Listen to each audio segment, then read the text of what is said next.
একদম জঘন্যভাবে পরাস্ত হওয়ার পর মক্কার কাফেররা আরও 3,000 সৈন্যর ব্যবস্থা করল এবং সঙ্গে সঙ্গেই মুসলমানদের ওপর হামলা করার জন্য মদিনার উদ্দেশ্যে রওনা হলে এবং মুসলমানরাও মদিনাকে রক্ষার জন্য প্রায় 1,000 সাহাবি একটা যুদ্ধের দল প্রস্তুত করল। এটা ঘুরে ফিরে আসলে সেই আগের বদরের যুদ্ধের মতোই হয়ে গেল, যেখানে মুসলমানদের সংখ্যা কাফেরদের সংখ্যা 3 ভাগের 1 ভাগ ছিল। Not a big deal, right? তবে এখানে একটা টুইস্ট আছে। তবে এইবার মক্কার কাফেরদের মধ্যে খুবই বুদ্ধিমত্তা সম্পন্ন একটি যুবক ছেলে ছিল, যার নাম ছিল খালিদ। এবার মদিনা রক্ষার জন্য হযরত মুহাম্মদ সাল্লাল্লাহু আলাইহি সাল্লাম বললেন যে আমরা মদিনার ভিতর থেকেই অবস্থান করে লড়াই করব। তবে অনেক সাহাবী তাকে পরামর্শ দিলেন যে মদিনার ভিতর থেকে লড়াই না করে আমরা ওপেন ডেজার্টে গিয়ে যদি যুদ্ধ করি সেই ক্ষেত্রে আমাদের জিতার সম্ভাবনা আরও বেশি। এবং এই কারণেই মহানবী হযরত মুহাম্মদ সাল্লাল্লাহু আলাইহি সাল্লাম নিজের রায় বাদ দিয়ে সাহাবীদের রায়ের পক্ষেই গেলেন এবং শেষমেশ মদিনা থেকে প্রায় 1,000 দলের সাহাবী যোদ্ধা রওনা হলো যুদ্ধের জন্য। এবং মহানবী হযরত মুহাম্মদ সাল্লাল্লাহু আলাইহি সাল্লাম এই 1,000 যোদ্ধাকে মূলত 3টি অংশে ভাগ করেছিলেন। 3টি দল হলো মূলত মুহাজিরিন, আওস এবং খাজরাজ। মুহাজিরিন হলো মূলত যারা মক্কা থেকে মাইগ্রেট করেছিল মদিনাতে, এবং আওস এবং খাজরাজ হচ্ছে মদিনার 2টি শক্তিশালী আরব ট্রাইব। তবে সবথেকে ইন্টারেস্টিং ফ্যাক্ট হলো এই 1,000 সাহাবীর মধ্যে মাত্র 100 জনের কাছে একটু ভালো আর্মর এবং যুদ্ধের জন্য প্রয়োজনীয় সরঞ্জাদি যেমন তলোয়ার বা তীরধনুক ছিল, এবং টোটালি 1,000 সাহাবীর মধ্যে মাত্র 50 জন ছিল ঘোড়সওয়ার। তবে এর বিপরীতে কাফেরদের প্রায় 3,000 দলের সৈন্য উহুদের পাহাড়ে এসে মুসলমানদের সাথে যুদ্ধের জন্য অপেক্ষা করতেছিল। এবং এই টোটাল কাফেরের দলটিকে আবু জাহেলের পরে আবু সুফিয়ানই নেতৃত্ব দিচ্ছিল।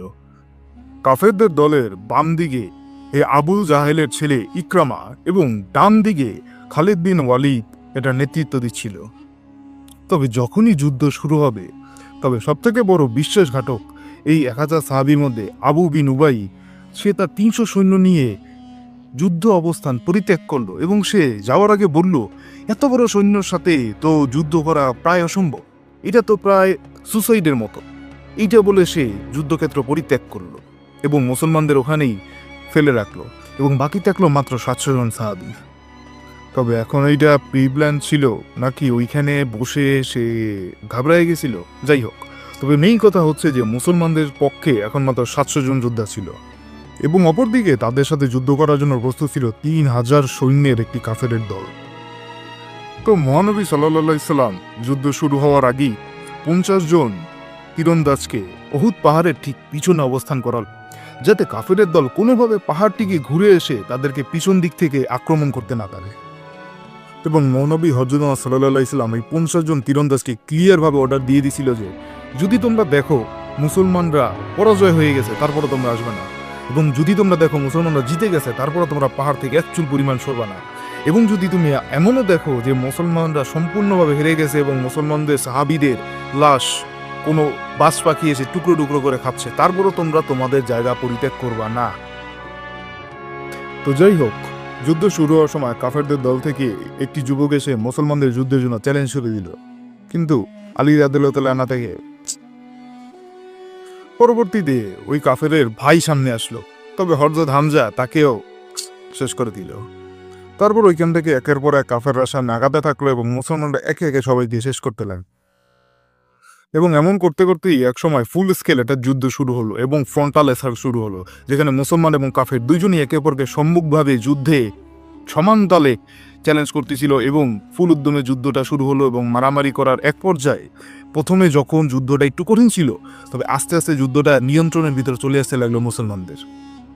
এবং যখনই যুদ্ধটা মূলত মুসলমানদের হাতে নিয়ন্ত্রণে চলে আসে এবং একের পর এক মুসলমান কাফেরদের ক্রাশ করা শুরু করে যুদ্ধের ময়দানে, তখনই কাফেরদের মনোবল ধীরে ধীরে ভাঙতে শুরু করে এবং কিছুক্ষণের মধ্যেই আসলে কাফেররা পিছপা হওয়া শুরু করে। তারা বুঝতে পারছে যে তারা এইভাবে সম্মুখ যুদ্ধে কোনো সময় মুসলমানদের হারাতে পারবে না, এবং এমত অবস্থায় যে কেউই মনে করবে যে মুসলমানরা তো প্রায় জিতে গেছে।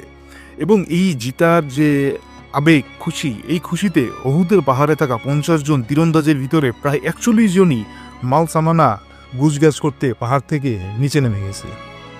এবং স্বাভাবিক পাহাড়ের উপর মাত্র 9 জন তীরন্দাজ যে অবশিষ্ট ছিল এই কাফেরদেরকে পিছন থেকে আক্রমণ করা থেকে রক্ষা করার জন্য। এবং যে কেউ বুঝতে পারবে খালিদ বিন ওয়ালিদ ঠিক এই একটা দুর্বল মুহূর্তের অপেক্ষাতেই ছিল। এবং যেই সে দেখতে পেল যে এরকম একটা পরিস্থিতি, মুসলমানদের সংখ্যা উপরে কম পাহাড়ের উপরে, তখনই খালিদ বিন ওয়ালিদ তার সমস্ত শক্তি নিয়ে সৈন্য নিয়ে পাহাড়ের পিছন দিক দিয়ে একদম লাইটনিং স্পিডে আসলো যুদ্ধের ময়দানে পিছন দিক থেকে আক্রমণ করতে। এবং আক্রমণ করতে করতে করতে করতে একদম শেষ পর্যায়ে এমন একটি অবস্থায় গিয়ে দাঁড়ালো যে the game was completely changed. মুসলমানরা একদম সামনে থাকা জেতা একটি যুদ্ধের বদলে এখন দুইটি শত্রু দলের মাঝখানে ভিড়তে শুরু করলো।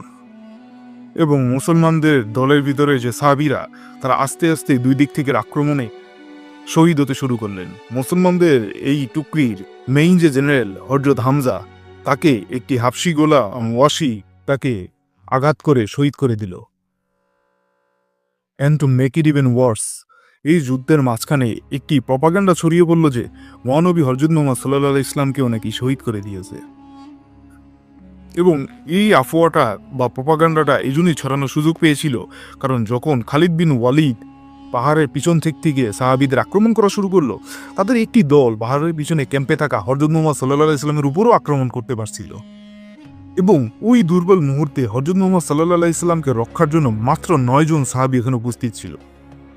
এবং ওই দুর্বল মুহূর্তে এমন একটি অবস্থা ঘটেছিল যে মহানবীকে রক্ষার জন্য যে 9 জন সাহাবী ছিল, ওই 9 জনের ভিতরে 7 জনকেই কাফেররা শহীদ করে দিয়েছিল। এবং এই কারণেই কাফেরদের মনে হচ্ছিল যে তারা হযরত মুহাম্মদ সাল্লাল্লাহু আলাইহি ইসলামকে হয়তো শহীদ করতে সক্ষম হয়েছে। এবং ওই 7 জন যে শহীদ হয়েছিল তাদের মধ্যে মাসআব বিন উমাইরও ছিল, যার ফেস অনেকটাই হযরত মুহাম্মদ সাল্লাল্লাহু আলাইহি ইসলামের কাছাকাছি ছিল, যার কারণে কাফেররা মনে করেছিল সেই হযরত মুহাম্মদ সাল্লাল্লাহু আলাইহি ইসলাম। তবে আল্লাহর অশেষ রহমতে সামনে থাকা সাহাবীর দল কোনোভাবে কাফেরদের থেকে ঠুকিয়ে পিছনে ওই টেন্টে চলে আসলো যেখানে হযরত মুহাম্মদ সাল্লাল্লাহু আলাইহি ইসলাম ছিল, এবং তাকে উদ্ধার করে সবাই একসাথে উহুদ পাহাড়ের উপর চলে গেল। এবং এখন ওই পাহাড়ের উপরই নতুন করে আবার ফরমেশন তৈরি করতে লাগলো, এবং ওই পাহাড়ের উপর থেকে নতুন করে আবার যুদ্ধ জেতার পরিকল্পনা তৈরি করতে থাকলো। এখানে একটি প্লাস পয়েন্ট ছিল যে মক্কার কাফেরদের যে ঘোড়াগুলো ছিল এগুলো কোনোভাবেই পাহাড় উতরাতে পারত না। এই কারণেই মক্কার কাফেরদের উপরে উঠার স্পিড অনেক কম ছিল মুসলমানদের তুলনায়। অপরদিকে মুসলমানরা পাহাড়ে উঠার দিকে অনেক এক্সপার্ট ছিল, তাই তাদের সাথে এই দিক থেকে পাল্লা পাওয়া অন্তত পক্ষে তাদের জন্য তথা কাফেরদের জন্য অনেকটাই অসম্ভব। এবং তখন আবু সুফিয়ান চিন্তা করলো, যাক আমরা তো হয়তো তাদের নবীকে শহীদ করতে পেরেছি, মুসলমানদের টোটালি ক্রাশ করে দিয়েছি, আমরা হয়তো জিতে গেছি, তো আমরা এখান থেকে ফেরত যাই।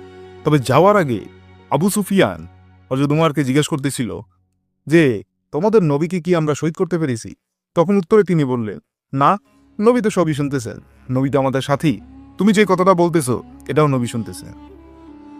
এবং এই কথাটা শুনে আবু সুফিয়ান একদম রাগে তীর্যে জ্বলে পুড়ে যাচ্ছিল। মূলত এর কারণ হচ্ছে আবু সুফিয়ানের যুদ্ধটা এই জন্যই করছিল যাতে তিনি আমাদের হযরত মুহাম্মদ সাল্লাল্লাহু আলাইহি সাল্লামকে কোনো না কোনোভাবে পরাস্ত করতে পারে এবং শহীদ করতে পারে। তবে এবার তার এই পরিকল্পনা কোনোভাবেই আর সফল হলো না। যদিও বা অনেক হিস্টোরিয়ান আছে যারা মুসলমানদের এই যুদ্ধকে মুসলমানদের সবথেকে বড় পরাস্ত বলে মনে করে, তবে এমন অনেক ইতিহাসবিদ আছে যারা মনে করে যে হ্যাঁ, হয়তো মুসলমানদের অনেক ক্ষতি হয়েছে, তবে কুরাইশদের একটাও বদনিয়ত পূরণ হতে পারে নাই। এটাই মুসলমানদের জন্য একটা সামান্য সাকসেস হইলেও অবশ্যই তা ইতিহাসে লেখা আছে। অবশ্যই এই যুদ্ধে মুসলমানদের অনেক ক্ষয়ক্ষতি হয়েছে, তবে এখানে মুসলমানরা একটা উচিত শিক্ষা অর্জন করতে পারছে যে যত যা কিছুই হোক, পরিস্থিতি যেমনই হোক, তোমার লিডারের আদেশ কখনোই অমান্য করা যাবে না, স্পেশালি যুদ্ধক্ষেত্রে এমন সেন্সিটিভ টাইমে। তবে এখানকার থেকে শিক্ষা নিয়ে মুসলমানরা পরবর্তীতে আরো বড় বড় যুদ্ধে কাফেরদের বিরুদ্ধে জয় লাভ করেছে, এবং প্রতিটি যুদ্ধেই কখনোই কোনো সাহাবী বা সৈন্য তাদের লিডারদের অমান্য করেনি, অন্ততপক্ষে যুদ্ধক্ষেত্রে এমন সেন্সিটিভ মুহূর্তে একদমই না। যদিও বা উহুদের এই যুদ্ধের এই দফায় মুসলমানরা কোনোভাবে কাফেরদের ঠেকিয়ে রাখতে পেরেছিল এবং তাদের নিয়ত পূরণ হতে দেয়নি, তবে আবু সুফিয়ান এবারও ক্ষান্ত হয়নি। এবার সে সমস্ত আরব বিশ্ব থেকে সৈন্য জোগাড় করে প্রায় 10,000 সৈন্যের একটি কাফেরের দল গঠন করে, যেটি মুসলমানদের বিরুদ্ধে যুদ্ধ করার জন্য প্রস্তুতি নিচ্ছিল। আবু সুফিয়ানের এই যুদ্ধটি পরবর্তীতে পরিচিত পায় যুদ্ধে খান্দাক নামে। যা আমরা হয়তো খুব শীঘ্রই অন্যটা ভিডিওটা জানবো।